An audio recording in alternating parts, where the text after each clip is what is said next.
কিন্তু অধিকাংশই বক্তৃতা দিতে গিয়ে একটা লাইনে শুধু বলে যে কুল্লু নাফসিন যায়িকাতুল মাউত, আমাদের সকলকেই মৃত্যুবরণ করতে হবে। কিন্তু মজার বিষয় হইল কোরআন শরীফের যত জায়গায় এই কথাটা আছে, এতটুকু বলে কোনো জায়গায় আল্লাহ কথা শেষ করে নাই। বুঝেন নাই আমার কথাটা? সকলকেই মৃত্যুর স্বাদ গ্রহণ করতে হবে, এরপরে কথা শেষ, একটা দাড়ি, এমন না। প্রত্যেক আয়াতে এই কথার সাথে আরো কথা আছে। সেই কথাটা কি? সেই কথাটা কি? আল্লাহ তাআলা কোরআনুল কারীমে স্পষ্ট বলছেন, কুল্লু নাফসিন যায়িকাতুল মাউত, প্রতিটি প্রাণ, প্রতিটি আত্মাকেই মৃত্যুর স্বাদ গ্রহণ করতে হবে। তবে এই আল্লাহ আয়াত শেষ করে নাই, এরপরের কথাগুলো শুনেন। আল্লাহ বলেন, ওয়া ইন্নামা তুওয়াফাউনা উজুরাকুম ইয়াউমাল কিয়ামা, এবং অবশ্যই তোমাদেরকে তোমাদের সারা জিন্দেগীর কৃতকর্মের ফলাফল আখিরাতে কিয়ামতের দিন দেয়া হবে। এরপরে আল্লাহ বলেন, ফামান যুহজিহা আনিন নার ওয়া উদখিলাল জান্নাতা ফাকাদ ফাজা। বাপ মনোযোগ দিয়া শুনেন, অল্পই শুনেন, দিল দিয়া শুনেন, একজনই শুনেন, আমার কোনো অসুবিধা নেই। আমি তো আর প্রার্থী না, কাজের সমস্যা নাই, আমার কোনো এত সমর্থনের কি আছে যে আমি সবাই আমার ভোটার হাইতে এমন কিচ্ছু না। তা কাজে একজনই শোনেন। তাই এই জন্য বললাম যে আল্লাহ তাআলা বলেন, ফামান যুহজিহা আনিন নার ওয়া উদখিলাল জান্নাতা, আল্লাহ বলেন আখিরাতের ময়দানে, হিসাবের মাঠে যাকে জাহান্নাম থেকে মুক্তি দেয়া হবে এবং জান্নাতে প্রবেশ করানো হবে, খোদার কসম আল্লাহ বলেন, ফাকাদ ফাজা, সেই কেবল সফল হলো, সেই কেবল কৃতকার্য হলো, সেই কেবল কামিয়াব হলো। এরপরও শেষ হয়েছে না কথা, আরটু রয়েছে।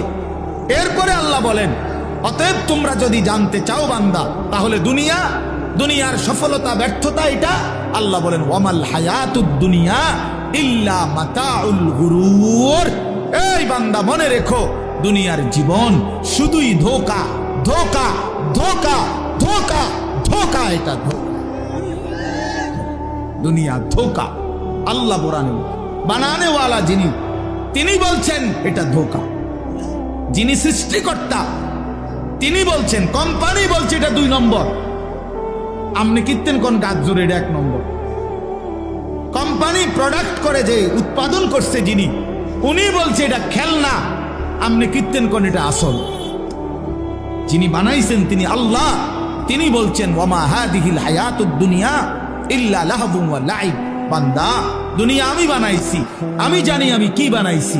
আল্লাহ বলে দুনিয়ার জীবন শুধুই তামাশা, শুধুই খেলাধুলা।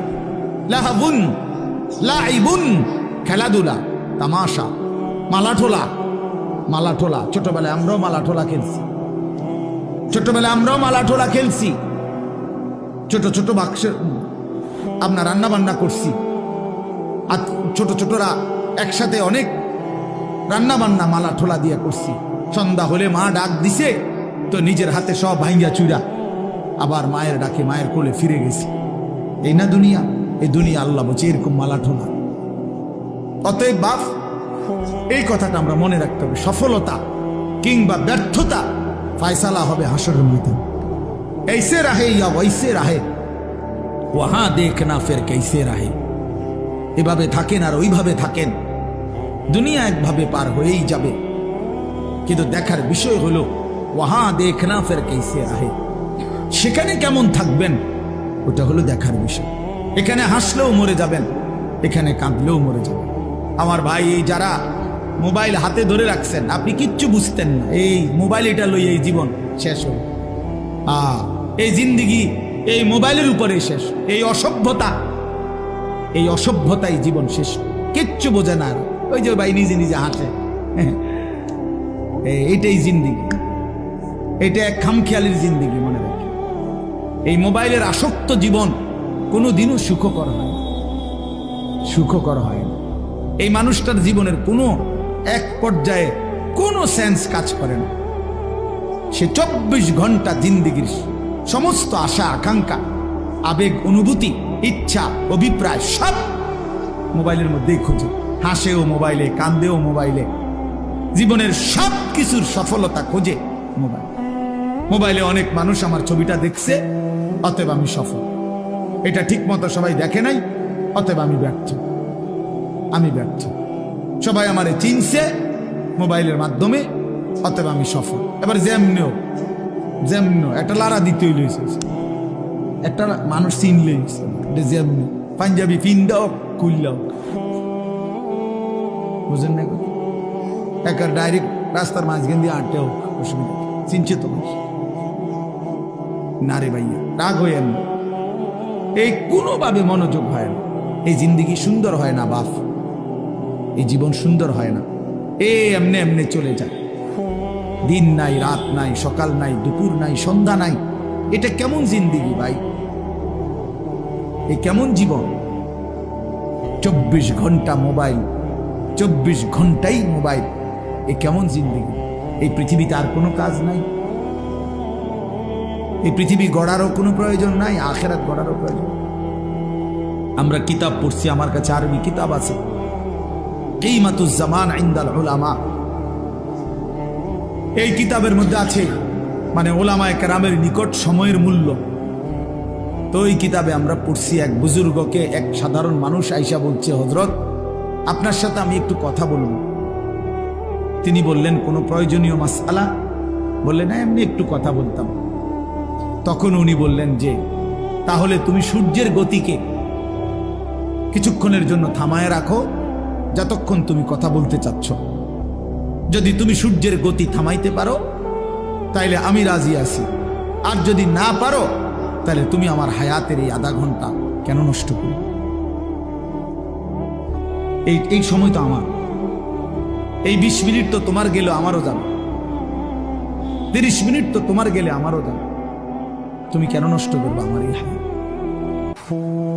বলে এইভাবে ভাবতেন ওনারা, এইভাবে ভাবছেন।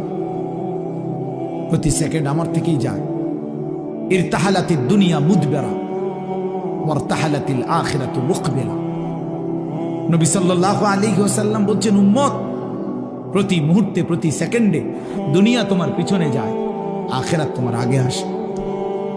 এক এক ঘন্টা যাচ্ছে মানে আমার দুনিয়া যাচ্ছে, প্রতি ঘন্টা যাচ্ছে মানে আমার আখিরাত আগাচ্ছে। আমি কবরের দিকে আগাইতেছি, আমি আখিরাতের দিকে আগাইতেছি। ফাকুনু আবনা আল আখিরা ওয়ালা তাকুনু আবনা আদ দুনিয়া। নবী সাল্লাল্লাহু আলাইহি সাল্লাম বলেন, অতএব আখিরাতের সন্তান হও, দুনিয়ার সন্তান হইও না। অর্থাৎ নবীজি বলছেন, উম্মত, আখিরাতের পরিচয়ে পরিচিত হও, শুধু দুনিয়ার পরিচয়ে পরিচিত হও।